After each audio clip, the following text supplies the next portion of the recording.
आम्ही सारे खवय्यामध्ये मी राणी गुणाची तुमचं स्वागत करते. कल्चर करीच्या निमित्तानं आपण अलिबागमध्ये आलो आहोत आणि कोकणी पदार्थ शिकणार आहोत. तर ते कोणाच्या घरी जाऊन पहिला पदार्थ शिकतोय ते बघूया.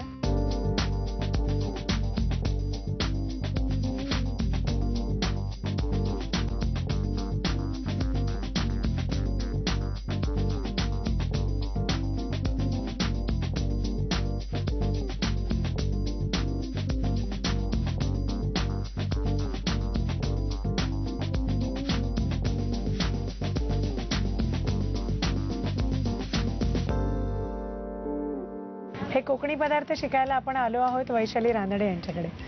नमस्कार. नमस्कार. नमस्कार. कार्यक्रमात स्वागत. हो. आणि तुमचं घर फारच मस्त आहे. आवडलं तुम्हाला? हो का? खूपच आवडलं. म्हणजे अलिबागला सुद्धा नेहमी येणं होतं. अलिबाग आवडीचं आहेच. बरं मला सांगा वैशाली, काय करता तुम्ही? मी पूर्णवेळ गृहिणी आहे.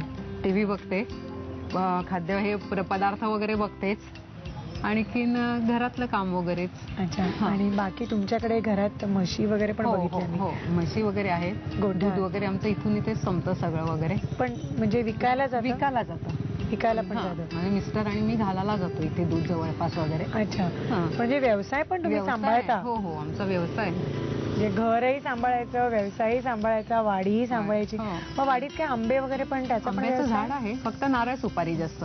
नारळ सुपारीचा पण व्यवसाय? हो, आमची वाडी मलबारेला दिलेली आहे आणि घरापुरेचे नारळ ठेवलेले आहेत. अच्छा. म्हणजे तेही एक ऍडिशनल काम सांभाळायला लागतंय.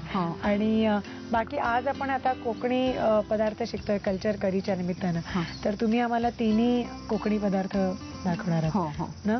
तर पहिला पदार्थ मला वाटतं एक गोड काहीतरी असेलच ना त्याच्यात? हो आहे. 2 आहेत गोड. 2 आहेत ना गोड? मग आपण गोडाला सुरुवात करूया? हो चालेल. पहिला पदार्थ आपण काय बघूया? नारळाची चिक्की दाखवते आधी. नारळाची चिक्की. गोड. गोड. खपटी. खपटी. ओके. तर ही कोकणी अस्सल खपटी काय आहे ते बघूया. त्याचं साहित्य: भाजून घेतलेला नारळ आणि गुळ. साहित्य तुम्ही बघितलं. आणि छोटूस साहित्य आहे, 2 जिन्नस फक्त. पटकन होणारा पदार्थ. तर काय आधी गुळाचा पाक करायचा. पण मग पाक करताना तुला काय पाणी वगैरे अजिबात नको? काही नको.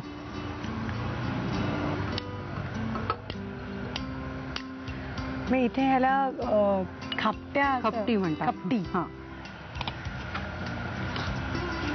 पण का खपटी म्हटलं जातं? म्हणजे फ्लॅट अशी कडक होते म्हणून? कडक होते म्हणून. चिक्की सारखी.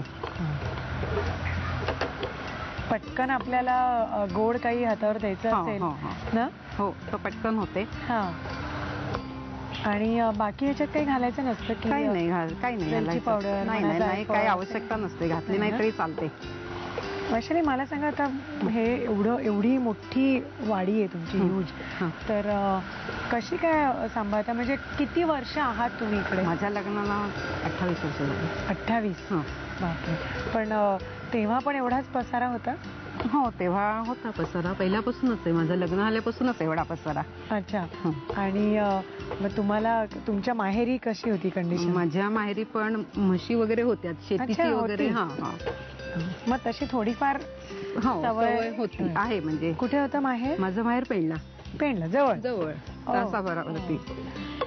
कारण मला वाटतं अनेक प्रकारची झाडे ना, कैऱ्या तर भरपूर आहेत. यावर्षी आंबा कमी आला? खूपच कमी. आमच्याकडे ह्या वर्षी काहीच नाही आंबा आला. नाही तर आमच्या इथलं हे झाड खूप भरलेलं असायचं, चिक्कार आंबा. ओव्हरऑलच आंबा यावर्षी मला वाटतं मध्ये भरपूर पाऊस झाला, कमी झाला.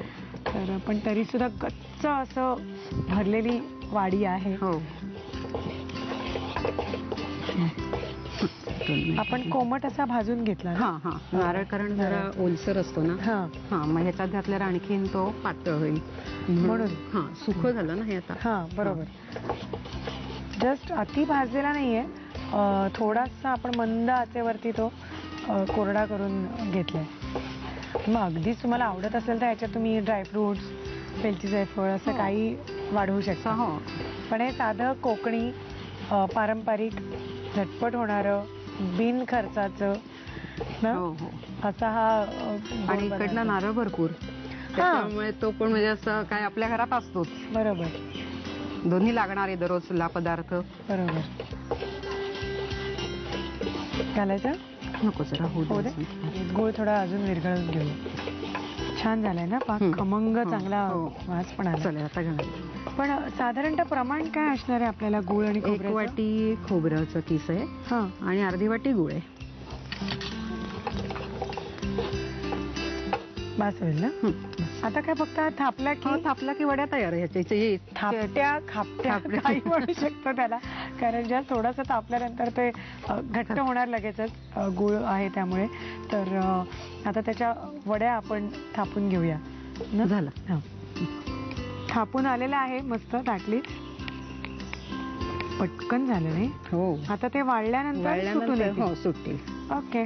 तर छान साध्या चौकोनी आपण करतोय हो. घरगुती.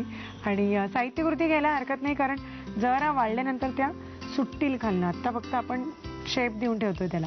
साहित्यकृती: ओल्या खोबऱ्याची थापटी बनवण्यासाठी लागणारं साहित्य: भाजून घेतलेलं ओलं खोबरं आणि गूळ. कृती: प्रथम एका पॅन मध्ये गूळ वितळवून त्यामध्ये भाजलेलं ओलं खोबरं एकजीव करून घ्यावं. हे मिश्रण एका ताटामध्ये थापून त्याच्या थापट्या पाडून घ्याव्यात.